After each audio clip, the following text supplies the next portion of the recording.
tardes, bienvenidos a Punto Salud. Buenas tardes, Marcelo. ¿Qué tal, Patricia? Buenas tardes. Bueno, hoy un programa especial. Sí, así es. Hoy hablaremos de violencia de género o femicidio. Sabemos que en Argentina cada 30 horas muere una mujer víctima de violencia de género. El femicidio, así denominado, no es un hecho aislado, sino que es la culminación de un largo proceso de terror que seguramente esta mujer ha venido viviendo. Sí, así es. Y nosotros con Punto Salud ya hemos tenido esta preocupación hace 2 temporadas con un informe que hemos presentado, pero nos ha vuelto a movilizar el hecho de que las estadísticas han crecido exponencialmente. Lo hemos investigado, lo mostramos desde todas las perspectivas posibles y comenzamos a hacerlo en esta primera parte del informe. En los últimos tiempos hemos oído hablar reiteradamente de violencia de género, pero para entenderla y después poder combatirla, primero debemos definir de qué se habla cuando se habla de género. Conocer lo que es género va a implicar conocer la estructura elemental de la sociedad, va a implicar reconocer el patriarcado, que es una institución que domina la sociedad no solamente moderna y no solamente argentina, digamos, sino que es mundial, para poder comprender cómo se genera la violencia, por dónde atraviesa la violencia y poder comprender además básicamente que es un fenómeno cultural y no tiene que ver con una cuestión solamente delictiva o con hechos aislados, ¿no? En nuestro país, a partir del año 2009, con la sanción de la ley 26.485, venimos teniendo un cambio de paradigma en cuanto al concepto de violencia hacia las mujeres. Esta ley tipifica a la violencia de manera integral y dentro de esas formas diferentes de violencia incluye la violencia doméstica, que quizás sea la más conocida, lamentablemente la más visible. Las estadísticas son alarmantes. Cada 30 horas muere una mujer víctima de femicidio en el país. Y el Chaco no es ajeno al fenómeno. En 2009, en todo el país hubo un total de 262 femicidios, 5 en nuestra provincia. En 2010, la cifra nacional aumentó a 296, mientras que en la provincia duplicamos con 10 mujeres asesinadas y este año ya marchamos como para empatar o superar esa marca. La violencia de género ha crecido, viene creciendo y Chaco es una de las provincias que ya en este año cuenta con 8 mujeres víctimas de esta violencia machista que engrosan la lista de las muertas anualmente en nuestro país. Como veremos, la violencia de género tiene una fuerte raigambre cultural de la que cuesta volver, aunque un buen comienzo es identificarla.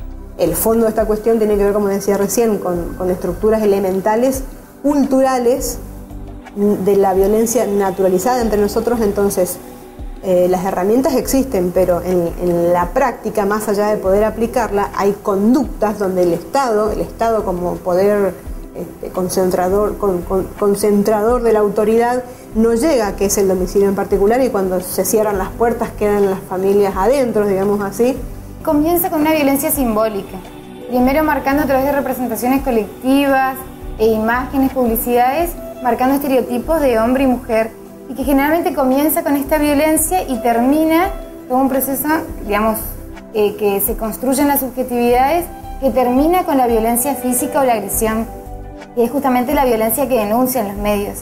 Pero toda esta violencia se construye anteriormente.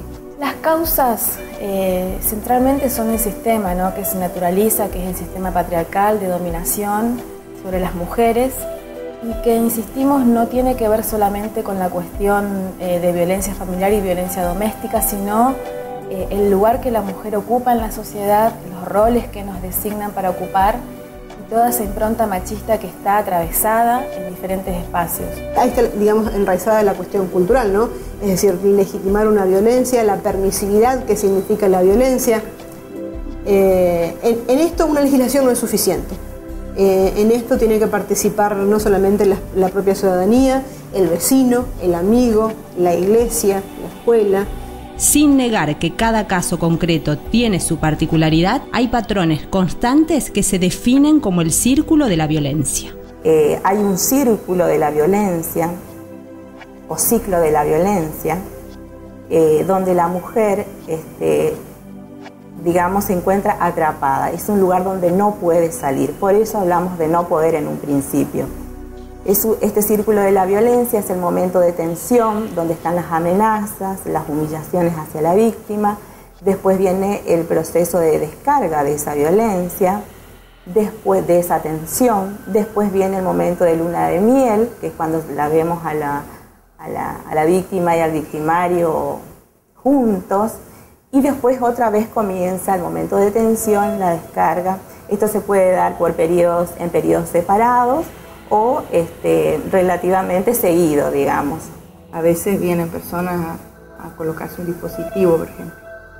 Y bueno, y de la conversación surge de que porque tiene que volver a su casa. ¿Sí? Porque le dictaron, por ejemplo, la exclusión del hogar al marido, pero que ella tiene que volver. O sea, el marido no se fue. No sé cómo se da esas cosas, pero el marido no se fue, la que se fue es ella. Y ahora tiene que volver a su casa. Entonces, bueno, dice, no, me coloco un dispositivo. Hay que animarse a tomar la decisión de salir del círculo. Sostengo que no se puede salir solo, siempre hace falta una ayuda, una contención. Pero en general las instituciones estamos asistiendo a un proceso de desnaturalización de la violencia y un proceso de asistencia a víctimas, ¿no? Como en toda cuestión social que involucra intereses de un sector, alrededor de la violencia de género también hay mitos. Uno de los mitos que circulan, son varios, digamos, pero muy importante es conocerlos para desnaturalizarlos. Es que solamente ocurre en los niveles socioeconómicos bajos. Eso no es verdad, ocurre en todos los niveles socioeconómicos, que solamente se da en las personas que no tienen educación, se da en todos, en profesionales, no profesionales, en personas que han tenido educación y no. Es decir, son varios los mitos que circulan y que es muy importante desterrarlos o desnaturalizarlos. Nosotros pensamos en violencia solamente en el golpe, pero no, son todas estos discursos que tenemos como sociedad, que hace que, ¿cómo se va a sentir una adolescente que se quedó embarazada, por ejemplo? Si sabe que en su familia todo el mundo le va a recriminar. Eso también es violencia. En el siguiente bloque conoceremos el trabajo que realiza la Dirección de la Mujer dependiente del Ministerio de Desarrollo Social y Derechos Humanos de la provincia del Chaco.